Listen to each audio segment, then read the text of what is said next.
আজকে আমরা এই মনিটরটাকে 50 ফিট নিচে ফেলতে চলেছি, তারপরে দেখব এই মনিটরটা আসলে বেঁচে থাকে কি না। এটা কিন্তু রেডমির একটা 24 ইঞ্চি মনিটর, যেটা কিন্তু 1 বছর আগে অলমোস্ট কেনা হয়েছিল। বলতে পারেন এটা কিন্তু মনিটরের একটা ডিউরেবিলিটি টেস্টও হয়ে যাচ্ছে। আর চলেন এটা নিচে ফেলা যায়। দেখতে পাচ্ছেন মনিটরটা কিন্তু রানিং অবস্থায় আছে। তো মনিটরটা এখন খুলে ফেলা যাক। ওকে, আমার মনে হয় আজকে এটার শেষ দিন হইতে যাচ্ছে ভাই। চলো এখন উপরে যাওয়া যাক। এখন মনিটরটা কিন্তু আমি আমার বন্ধুর কাছে দিয়ে যাচ্ছি, আর আমরা এখন নিচে যাব। আর ওকে আমি ইশারা দেওয়ার সাথে সাথে কিন্তু মনিটরটা আমরা কিন্তু এখন আমাদের সেটআপ নিয়ে রেডি হয়ে গেছি। আমাদের বন্ধু কিন্তু উপরে মনিটরটা হাতে রেডি আছে, আর পাশেই দেখবেন কিন্তু ড্রোনও ওখানে উঠতেছে। আমরা একটা স্লোমো ক্যামেরা এখানে সেটআপ করার চেষ্টা করছি, পাশাপাশি আমরা এখানে মাল্টিপল ক্যামেরাও সেটআপ করছি। চলেন তার আগে আমরা নিজে একটু সাইডে হয়ে যাই। ওকে, 3, 2, 1, হ্যালো।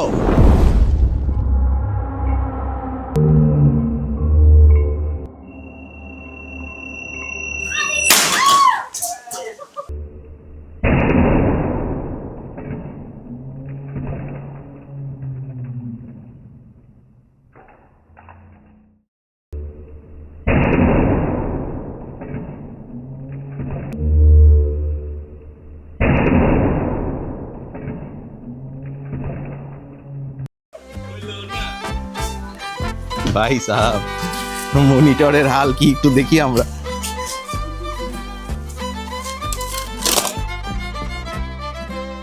এটা আমাদের শখের সেই রেডমি মনিটর ছিল ভাই।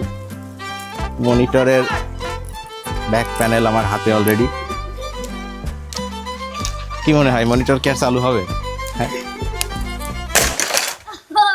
তোমার কি মনে হচ্ছে দেখে এই মনিটর কি এরপরে আর চালু হবে না? শেষ, একবারে শেষ, মনে আর চলবে না। শেষ একদম। তোমার বাসায় কোনো মনিটর আছে এরকম আসার খাওয়াইতে চাও? তুমি থাকলে নিয়ে আসতে পারো। না, আমি কিন্তু এক্সপার্ট এই ধরনের কাজে, ঠিক আছে? তো আপনারা কার মনিটর এই ধরনের আচার খাওয়াইতে চান তাকে মেনশন দিতে পারেন এখানে, আমি কিন্তু পৌঁছাই যাবো সেইখানে। তো মনিটরের আমাদের এই অবস্থা।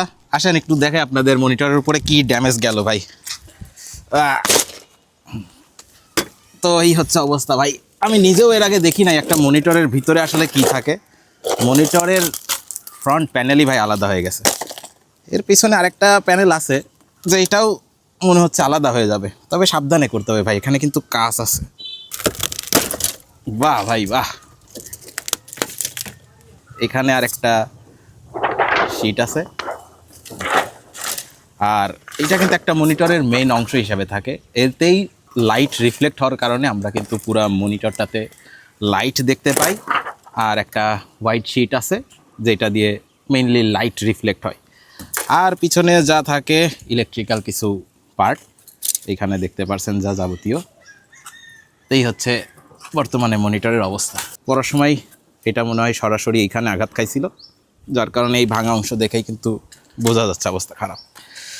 তো এই হচ্ছে একটা মনিটরের সমাধি।